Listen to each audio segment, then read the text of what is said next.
Ya, suaraku. Oh, oke guys. Tadi ini ya, maksudnya nyambung sama Feby ya. Iya, aku kadang suka kebalik glow. Padahal namanya Feby. Nyambung yang tentang mati gitu ya. Tapi teman-teman, aku mau ajak teman-teman dulu buka di Kolose pasal yang ketiga ayat yang kelima sampai 11.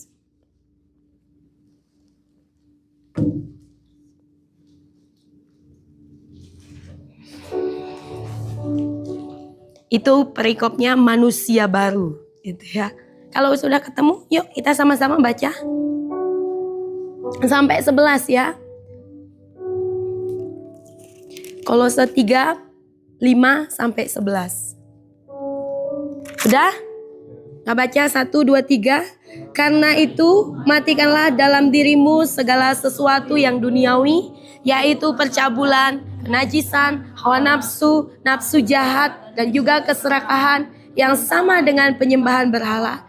Semuanya itu mendatangkan murka Allah atas orang yang dahulu kamu juga melakukan hal-hal itu karena kamu hidup di dalamnya. Tapi sekarang buanglah semuanya ini, yaitu marah, geram, kejahatan, fitnah, dan kata-kata kotor yang keluar dari mulutmu. Janganlah kamu saling mendustai, karena kamu telah menanggalkannya serta kelakuannya, dan telah mengenakan manusia baru yang terus diperbarui untuk memperoleh pengetahuan yang benar menurut gambar penciptanya.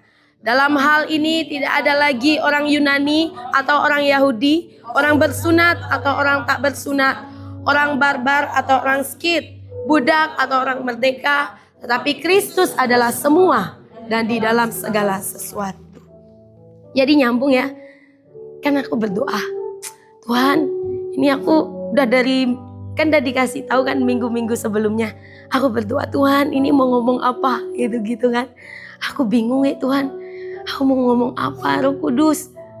Kan kita selalu belajar ya. Belajar untuk tanya Roh Kudus.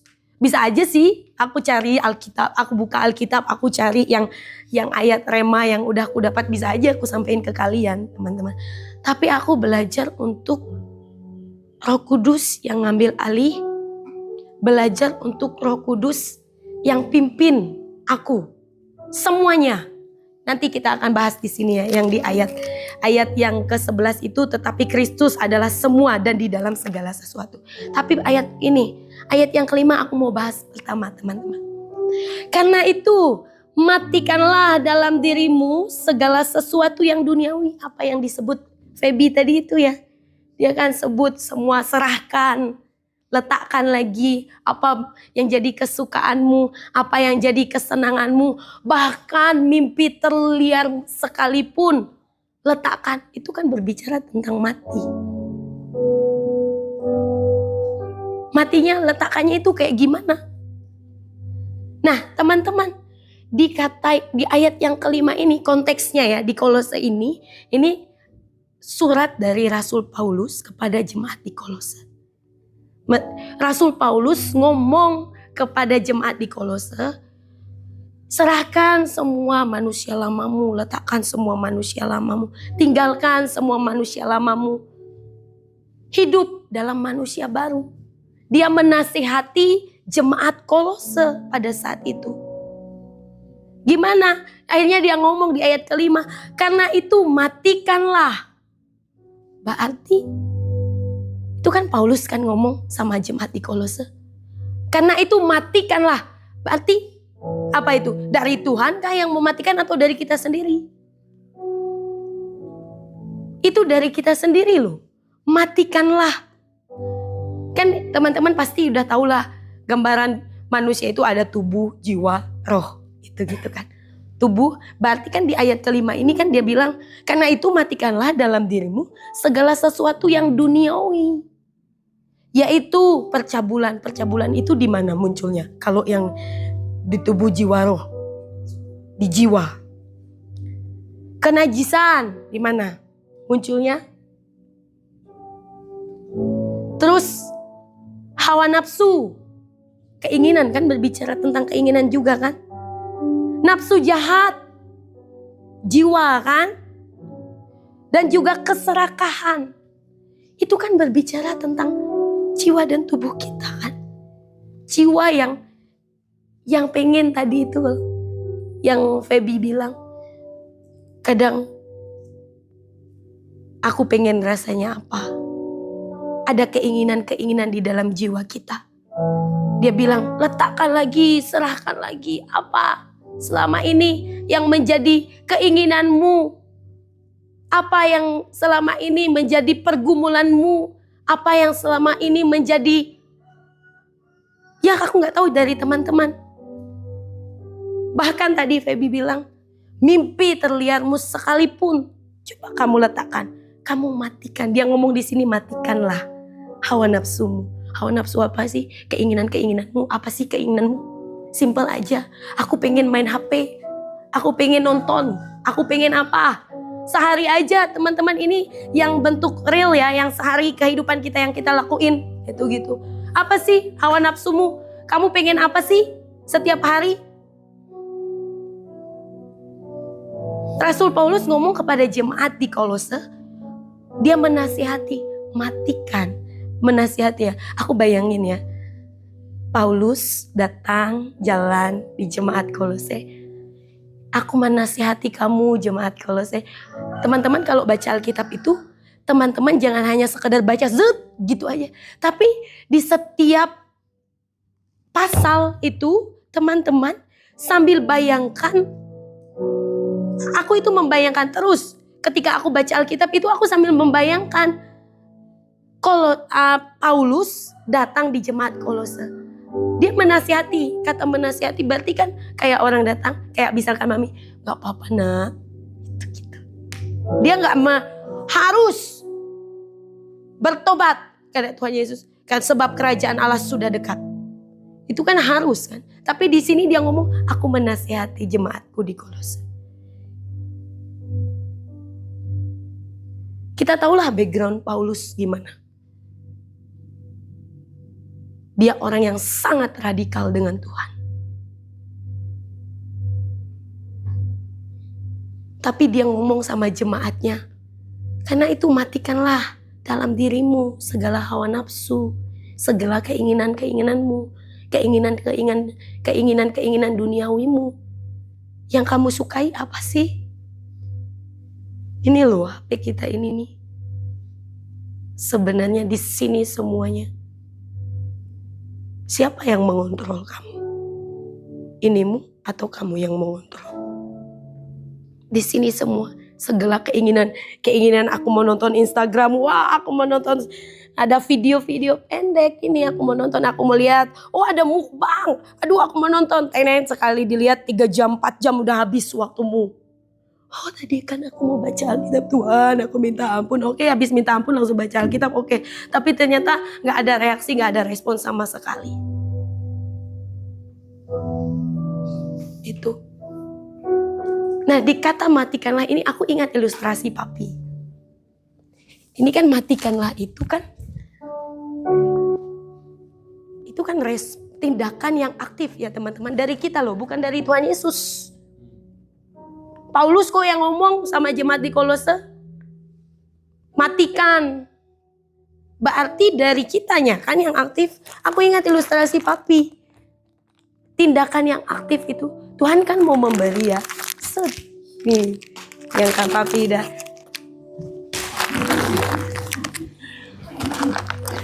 Tuhan mau memberi ya.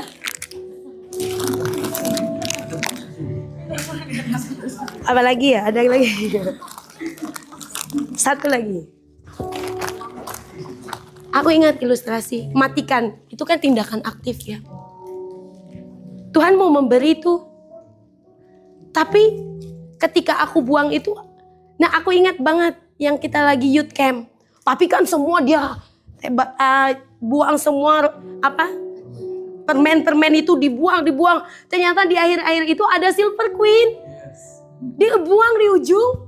Terus di belakangku ada anak-anak yang anak SMP. Duduk aja dia kayak gini. Lihatin itu silver queen di depannya. Terus dia diam. Datang mau noleh lah anaknya. Dokter Yosi, ambil, wow, langsung dia ambil gini. Dia ambil itu silver coin. Kayak gitu loh. Tindakan mematikan itu sampai kayak gitu loh. Ada tindakannya, ada reaksinya. Kamu udah dikasih, nih Tuhan kan mau kasih nih. Tapi kamu gak ada respon, pasif banget. Gak bisa, harus dari kamunya. Apa? Ya tindakan itu tadi loh. Apa yang harus kamu matikan? Tindakan dari kamunya, bukan dari Tuhan. Kamu, Tuhan tolongi aku. Aku sebenarnya gak mau lagi main HP. Aku sebenarnya gak mau lagi nonton TikTok. Aku sebenarnya gak mau lagi nonton drakor. Aku sebenarnya gak mau lagi main games. Mobile Legends atau apa. Roblox atau apa. Aku sebenarnya gak mau. Teng. Udah nih. Pada kenyataannya masih. Lebih banyak lagi waktu yang dihabiskan. Udah ngomong, Tuhan, kau jahat, kau gak tolong aku ya. Aku udah gak mau loh, tapi kok aku ini. Ya dari kamunya kok sebenarnya. Kamunya kok yang gak ada actionnya. Gak ada tindakannya. Dari kamunya sendiri. Gimana? Ya setiap hari. Firman Tuhan ngomong, mati setiap hari, menyangkal diri, memikul salib. Mati itu setiap hari. Berarti Kak, aku harus mati. Mikul salib ya Kak tiap hari. Enggak, bukan maksudnya kayak gitu. Mati itu berarti semua tadi yang ada di tubuh, di jiwa. Keinginan-keinginanmu itu loh. Kamu serahkan lagi. Kamu letakkan lagi. Kamu kasihkan lagi. Tapi sampai kapan Kak?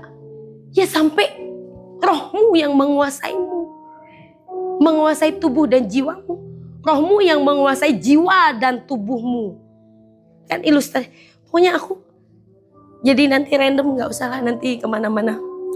Nah, terus ayat yang kedua itu. Semua itu mendatangkan murka Allah. Teman-teman. Ketika kamu disuruh, Rasul Paulus menyuruh jemaat-jemaat Kolose untuk mematikan semua keinginan-keinginan mereka, hawa nafsu mereka. Terus di ayat ke-6 itu, semua itu mendatangkan murka Allah. Ini yang perjanjian, yang Alkitab terjemahan baru edisi 2 ya, punyaku. Semua itu mendatangkan murka Allah atas orang-orang yang tidak taat. Itu atas orang-orang yang tidak taat itu dalam kurung loh. Orang-orang yang tidak taat, murka Allah. Murka Allah itu teman-teman tahu. Aku juga waktu ibadah di Gading Serpong, aku ingat sekali. Di SPS itu banyak sekali dijelaskan tentang kutuk murka Allah. Kutuk murka. Tuhan, aku gak ngerti apa itu kutuk murka Allah. Tuhan, aku gak ngerti apa itu kutuk murka Allah. Setelah itu, waktu aku ibadah, itu benar-benar dijelaskan secara runtut. Kenapa di waktu manusia jatuh ke dalam dosa. Teman-teman tahu, waktu Adam dan Hawa di Taman Eden, dia semua dikasih kebebasan.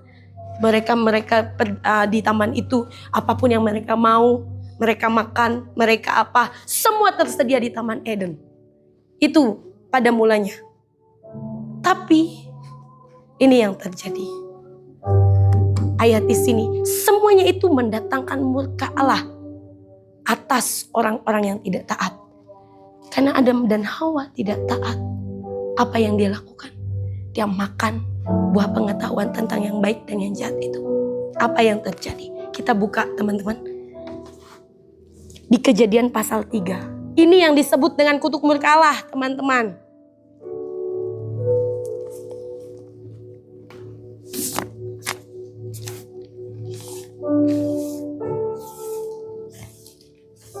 Biar aku aja yang bacain. Aku akan mengadakan permusuhan antara engkau dan perempuan ini, antara keturunanmu dan keturunannya. Keturunannya akan meremukkan kepalamu dan engkau meremukkan tumitnya. Firman-Nya kepada perempuan itu, aku akan melipat gandakan susah payahmu waktu hamil. Dengan kesakitan engkau akan melahirkan anak. Hasratmu tertuju kepada suamimu, tetapi ia akan berkuasa atasmu. Lalu firman-Nya kepada Adam, karena engkau mendengarkan perkataan istrimu dan makan buah dari pohon yang telah kuperintahkan kepadamu, jangan makan darinya, maka terkutuklah tanah karena engkau dengan susah payah engkau mencari makan dari tanah itu seumur hidupmu. Semak duri dan rumput duri akan ditumbuhkannya bagimu, dan tanaman ladang akan menjadi makananmu. Dengan cucuran keringat engkau akan mencari makan sampai engkau kembali menjadi tanah, karena dari situlah engkau diambil, sebab engkau debu dan engkau akan kembali menjadi debu. Ternyata aku baru tahu, itu ternyata kutuk murka Allah dari akibat ketidaktaatan. Akhirnya apa yang terjadi? Adam Hawa dikutuk semua. Manusia menderita. Makanya alasan kenapa Allah Bapa mengirim anaknya yang tunggal. Tuhan Yesus datang ke dunia sama jadi manusia. Karena dia gak tahan. Dia gak kuat. Lihat anak-anaknya. Tadi itu loh, karena dia udah ucapkan kok. Terkutuklah engkau. Semua ladang yang kau usahakan gak akan berhasil. Dengan susah payah. Itu sudah keluar dari mulut Allah. Itulah yang disebut dengan murka Allah. Makanya gak ada cara lain. Dia mengirim anaknya yang tunggal. Datang ke dunia. Jadi sama dengan kita manusia. Mengambil rupa seorang hamba. Mengosongkan diri. Itu ya. Datang ke dunia. Ujung-ujungnya apa? Dia disalibkan. Tapi gak hanya sampai disalib. Dia bangkit pada hari ketiga. Naik. Nah setelah itu teman-teman bacalah. Nanti akan dikirim roh penolong gitu-gitu kan nanti kelanjutannya. Gitu. Itu yang dimaksud dengan murka Allah. Apa sih kaitannya dengan yang tadi?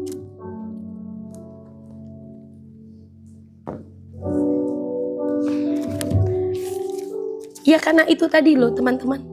Ketika kamu gak mematikan keinginan-keinginan dagingmu. Itu kan dalam bentuk gak taat ya. Kamu tadi apa yang kamu lakuin. Kamu kesenangi itu.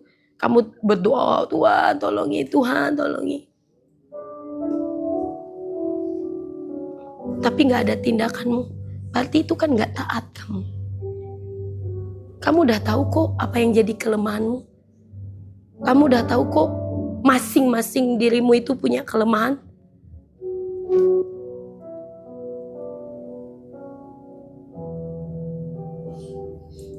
Tapi actionmu apa? Tindakanmu apa? Jangan sampai Allah murka loh. Untung kita nggak hidup di perjanjian lama loh. Kalau kita hidup di perjanjian lama habis kita. Yes. Perjanjian baru kan ada anugerah kak. Iya. Tapi dia bakalan menunjukkan keadilannya. Kami semalam ngobrol sama Kak Oce. Kita ngobrol tentang gimana kita baca Alkitab. Kok aneh ya. Kok di dalam Alkitab itu ada yang lucu, ada yang bikin jengkel, ada yang bikin apa gitu. Teman-teman di sini. Tuhan menunjukkan keadilannya. Bayangin ya, waktu Musa mengeluarkan bangsa Israel dari tanah Mesir. Musa gak bisa masuk tanah perjanjian gara-gara apa? Cuma gara-gara Musa marah. Loh, dia orang yang dekat kok. Dia yang kalau ini berdoa, Tuhan langsung menampakkan diri kok sama dia.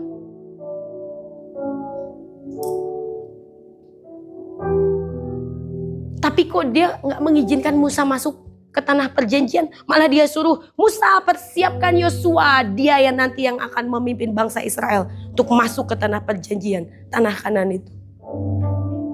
Itu bentuk keadilan. Walaupun dia orang yang dekat dengan Tuhan. Tapi ketika dia melakukan kesalahan. Tuhan gak mungkin. Aku sampai bilang semalam Kak Oce. Iya ya. Keadilan Tuhan itu ternyata di situ. Gak mungkin misalkan kamu yang dekat sama papi mami misalkan. Terus kamu salah. Gak mungkin. Gak apa-apa. Pasti kamu dimarahin. Karena salah kok. Gitu, walaupun kamu orang yang dekat ya. Sama Tuhan juga gitu. Musa salah cuma ngelakuin, dia marah. Dia pukulin tongkatnya 3 kali atau apa gitu. Gak diizinkan sama Tuhan. Di mana bentuk keadilan Tuhan? Adil kok dia. Berarti dia gak pilih kasih. Rahab, bayangin. Dia pelacur.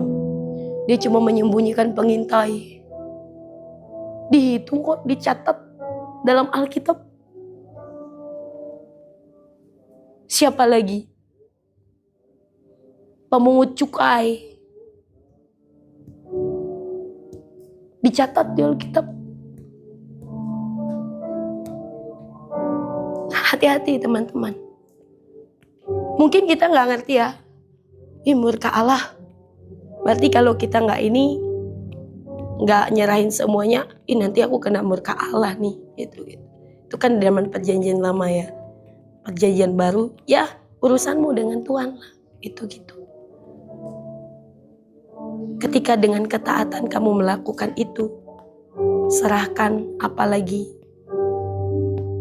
Tapi teman-teman, itu gak bisa kamu serahkan dengan kekuatanmu sendiri.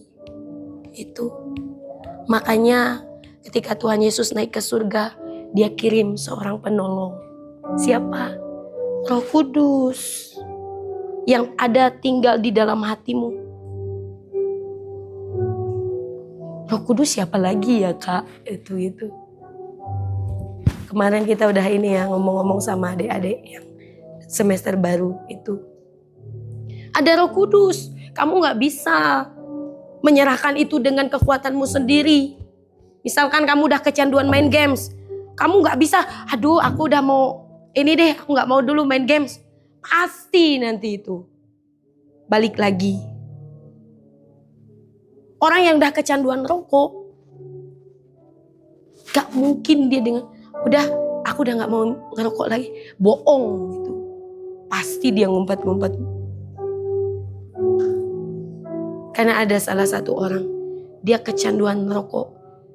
Sampai dia, Tuhan gimana? Berdoa, Tuhan gimana? Gak lepas-lepas. Karena dia pakai caranya sendiri. Sampai dia serahkan, Tuhan aku gak bisa lagi loh. Sampai keluar ngomongan kayak gini, Tuhan aku udah gak bisa lagi loh. Kau yang tolong, aku udah gak bisa. Sampai kayak gitu, baru sampai sekarang ada orang yang masih hidup di tempat kita di sana. Makanya kamu perlu Roh Kudus teman-teman. Nah yang di ayat 11 itu, dalam hal ini tidak ada lagi orang Yunani atau orang Yahudi, orang bersunat atau orang tak bersunat, orang barbar atau orang skit, budak atau orang merdeka. Tetapi Kristus adalah semua dan di dalam segala sesuatu. Ketika aku merenungkan, tetapi Kristus adalah semua. Bayangin ya, Kristus adalah semua di dalam segala sesuatu. Kristus nih, semua di dalam segala sesuatu. Segala sesuatu itu apa? Segala sesuatu, pikiran, perasaan, kehendakmu, kemauanmu, semua. Kristus di dalam semua. Jadi gini loh teman-teman. Di ayat ini kan dia kasih tahu. Dalam hal ini tidak ada lagi orang Yunani atau orang Yahudi. Maksudnya apa? Ketika kamu, ini kan Roh Kudus nih. Tetapi Kristus ada di dalam semua dan di dalam segala sesuatu. Contoh simpelnya kayak gini. Ketika kamu mau jadi WL, Roh Kudus bicara sama aku. Roh Kudus sampaikan. Ketika kamu mau firman, Roh Kudus sampaikan. Ketika kamu kerja, ya udah, aku bisa. Aku kerjain sendiri. Oh iya, gak tahu lagi tanya Roh Kudus. Maksudnya kayak gitu di ayat 11 itu. Dalam hal ini tidak ada lagi orang Yunani atau orang Yahudi, orang bersunat atau orang tak bersunat. Jadi nggak ada perbedaan lagi. Kristus di dalam semua dan tetapi Kristus adalah semua dan di dalam segala sesuatu. Aku merenungkan ayat ini lama sekali teman-teman. Maksudnya apa ya Tuhan? Soalnya kata di atasnya itu dalam hal ini tidak ada lagi orang Yunani atau orang Yahudi, orang bersunat atau orang tak bersunat, orang barbar atau orang skit, budak atau orang merdeka. Tetapi Kristus di dalam semua. Kristus di dalam semua, orang Yahudi atau bukan orang Yahudi, orang bersunat atau tak bersunat. Maksudnya apa ya? Tapi Kristus di dalam semua. Dahsyat Roh Kudus. Dia kasih aku pengertian gini. Ketika aku lagi ngomong duduk. Kristus di dalam semua. Kemudian Kristus adalah semua dan di dalam segala sesuatu. Berarti di dalam semua apa? Semua badanmu nih, pikiranmu, perasaanmu, kehendakmu, kemauanmu, keinginanmu, mimpimu, cita-citamu, harapanmu, mimpi terliarmu, pasangan hidupmu sekalipun. Itu kan berbicara nanti tentang penyerahan. Jadi gak ada lagi dibedakan ini orang Yahudi, orang Yunani. Gak ada lagi ketika, ingat gak yang Pak Thomas ngomong, ada 12 suku, satu suku Lewi, 11 suku lainnya. Yang suku Lewi dia yang di tempat bait suci kan.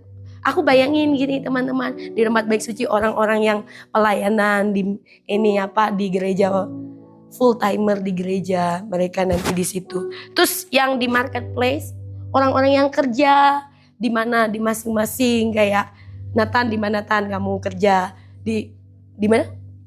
Di Semarang, di tempat ya masing-masing lah di marketplace. Tapi aku bayangin kita bisa kok dua-duanya.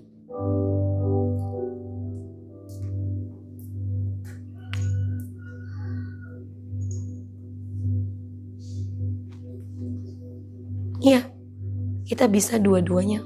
Karena di sini kok di ayat 11 ini ngomong nggak ada lagi orang Yahudi atau Yunani, orang bersunat atau tak bersunat.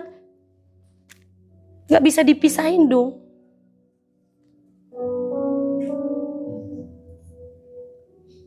Itu kayak aku gambarin kamu full timer, kayak istilahnya aku gambarin kami full timer, kami juga di sekolah, kami juga di gereja. Kayak gitu. Di gereja, yes, kita melayani di gereja jadi worship leader, nyembah semuanya apa di gereja. Di sekolah, apa yang kami lakuin? Kan kita punya Roh Kudus. Kamu di sekolah kamu praktekin juga dong, gak hanya waktu di gereja, holy, holy, holy, hayu Lord, holy, holy. Tapi waktu di sekolah kamu langsung, aduh, gimana ini ya? Enggak, tapi dua-duanya kamu harus praktekin dong. Gak bisa dibedain. Kalau kamu bedain, ngapain dong Roh Kudus? Cuman waktu kamu butuh. Roh Kudus datang, aku butuh kamu, aku mau firman nih, aku mau nyampein firman. Roh Kudus aku ini mau presentasi nih, atau Roh Kudus aku ini mau WL nih. Hadir ya, datang ya. Terus habis itu kamu mau ujian skripsi atau mau ngerjain tugas, santai, cari ini dengan sendiri, nggak tanya lagi Tuhan. Bukan berarti aku udah ini ya teman-teman, aku juga ini kok. Firman ini juga bukan hanya ngomong sama kalian, sama aku juga.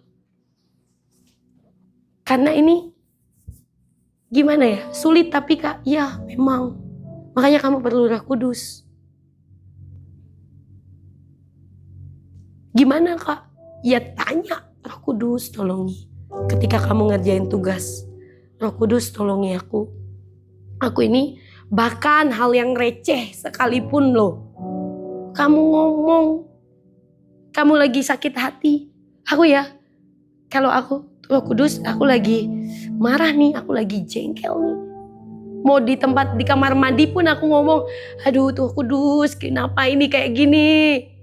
Nanti tiba-tiba aku lagi ngaca di kamar, responnya aja tadi yang beda. Kamu kok hatimu itu yang masih gak beres. Oh, oke. Gak hanya waktu di gereja loh. Terus aku di sekolah ngadapi anak-anak yang berbagai macam karakter.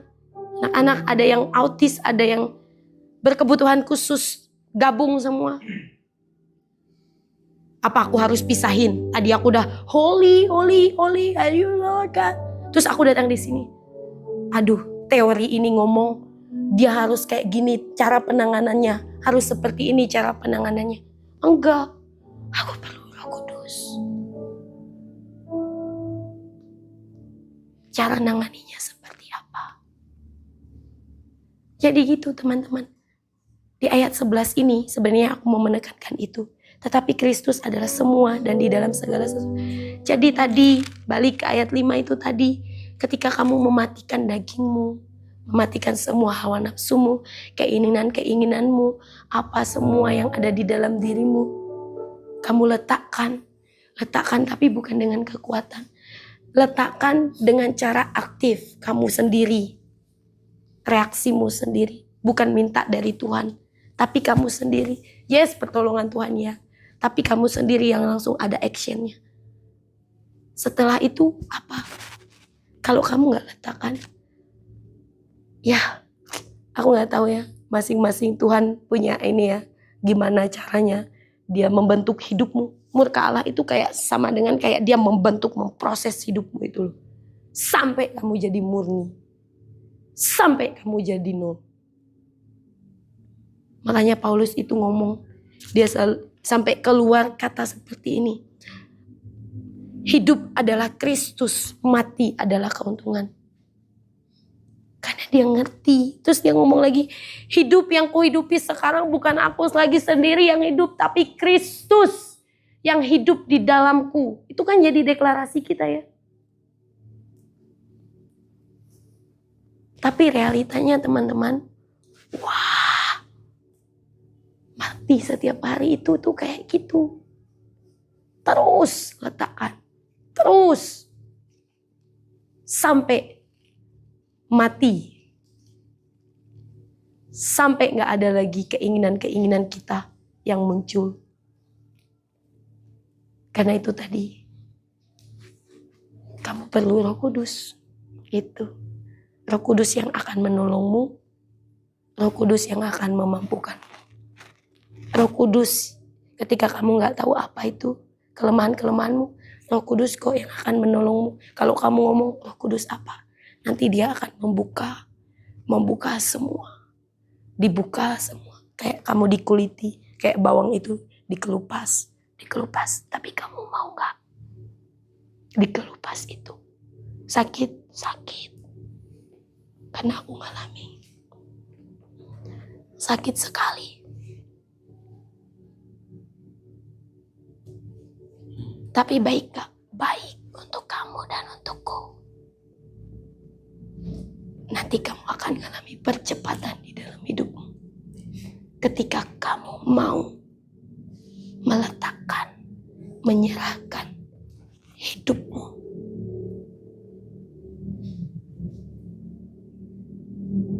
Ketika kamu, ya Tuhan aku mau, tapi aku gak mampu. Aku gak bisa, tapi aku mau. Tolongi aku ya Roh Kudus. Tolongi aku ya. Aku soalnya kadang suka jengkel. Soalnya aku kadang suka iri kok. Soalnya kadang aku suka cemburu. Bohong teman-teman. Jujur aja sama diri teman-teman. Jujur loh sama Roh Kudus. Jangan kamu nganggap Roh Kudus itu sakral. Yang holy. Gak bisa diajak ngomong hal-hal yang kayak gitu. Jujur. Roh Kudus aku suka iri kok. Aku masih suka cemburu. Aku masih suka nonton video-video yang ya ampun. Teman-teman, kenapa aku sampai sekarang uninstall Instagramku? Itu gara-gara apa? Aku nonton di scroll di Instagram itu kan ada video-video pendek gitu. Aku nonton, jadi kayak ada yang dia pasangan gitu-gitu, terus mereka kayak drama-drama gitu pendek gitu. Aku suka nonton, apalagi cowoknya itu ganteng gitu-gitu. Aku tonton, wow, aku cari nanti sampai ternyata aku bisa ini dikendalikan sama itu. Sampai aku ditegur sama Roh Kudus, hapus, uninstall itu Instagrammu. Karena ternyata itu sampai di dalam rohku, aku mimpi juga bisa mimpiin yang itu.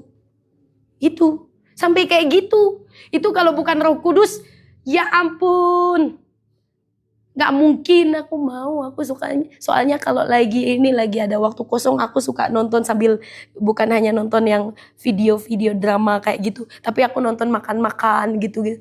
Tapi ternyata itu mengganggu. Roh Kudus gak sukai. Masuk tahun 2025, aku langsung, pas aku dengerin khotbah papi atau mami yang khotbah di sini dari Jakarta, aku dengerin ininya, khotbahnya aku dengerin, ngomong tentang itu. Wah, ini saatnya aku uninstall Instagram. Sampai sekarang aku uninstall Instagram. Terus teman yang ini kan nanya, gimana kamu ini? Gak apa-apa, malah rasanya waktuku lebih banyak. Kok waktu itu aku kayak ngerasa waktuku sedikit sekali ya. Waktu sebelum aku uninstall Instagramku, rasanya sehari itu sedikit sekali waktu itu. Tapi ketika aku uninstall, aku bisa dengerin khotbah, aku bisa baca buku, aku bisa apalagi nyembah, aku bisa baca Alkitab berpasal-pasal, aku bisa inner chamber, aku bisa hagah. Makanya teman-teman, di situ waktuku yang aku gunain, aku bisa. Ternyata ya ampun, selama ini ngapain aku ditipu oleh iblis dengan hal yang kayak gini. Aku udah mulai dikendalikan. Tapi apa? Karena Roh Kudus yang kasih tahu. Karena aku udah mulai terganggu. Kok kepalaku pusing ya? Kok aku kayak gelisah ya? Itu tuh kayak ada tanda-tanda, gak tahu dari teman-teman. Kalau udah mulai melebihi batas waktu, teman-teman main apa? Ada gak peringatan di dalam diri teman-teman? Atau malah kamu ignore, kamu abaikan. Wah, habis kau nanti sama iblis. Habis, serius. Makanya itu teman-teman, sebelum aku akhiri ya, nanti dilanjutin Kak Debbie. Letakkan semua apa, tapi gak bisa dengan kekuatanmu. Pertolongan Roh Kudus lah. Roh Kudus yang akan menolongmu, memampukanmu untuk sampai menjadi serupa dengan Kristus. Serupa dengan gambarannya. Aku 0, sampai kamu bisa ngomong, aku 0, engkau 100 Tuhan. You must increase, but I must decrease. Apart from Him, I cannot do anything. Kamu lebih besar, aku lebih kecil. Terlepas dari kamu, aku gak bisa lakuin apa-apa loh. Makanya aku perlu kau setiap hari. Dalam apapun itu. Bukan hanya waktu kamu doa. Bukan hanya dalam waktu kamu nyembah. Tapi setiap hari ketika kamu ngosek WC.